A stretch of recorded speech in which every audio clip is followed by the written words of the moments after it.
Pipila ka mga individual lakip kabatan-unan ang naaktuhan o ipang-isyuhan og ordinance violation receipt sa Cagayan de Oro City LGU. Human nga naaktuhan nga nag-inom kilid sa dalan sa Coastal Road sa syudad. Aniya ang akong report. Naatlan sa mga nagrondang personahe sa Regulatory Compliance Board kung RCB sa Cagayan de Oro City LGU. Uban ang kapulisan kining pipila ka mga individual nga nag-inom kilid sa dalan. Nahitabo kini Martes sa gabi sa pagronda sa otoridad. Matod sa RCB, dakong kalapasan sa City Ordinance ang mag-inom sa pampublikong lugar.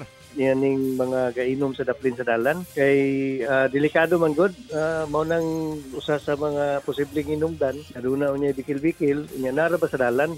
Nya di pud may tanahon kung ang atong kadalanan dunay gainom sa daplin nya maghukas-hukas. Samtang tutukan sab sa RCB ang mga reklamong naabot sa ilang buhatan sa giingong mga car shot kung nag-inom sa mga pribadong luna sa uptown area sa Dakbayan. Sa amendment sa 5133, considered gid siya nga public na dayon. So kung nay mag-inom diha, appeal gid na sa gibawal. Busa, nanawagan sa bang RCB karon sa katawhan nga gilayong makigkoordinar sa ilang buhatan ug galing makamatikod og mga susamang aktibidad aron malikayan ang mga posibleng risgo nga hatod niini. Cyril Chavez, 1 Mindanao.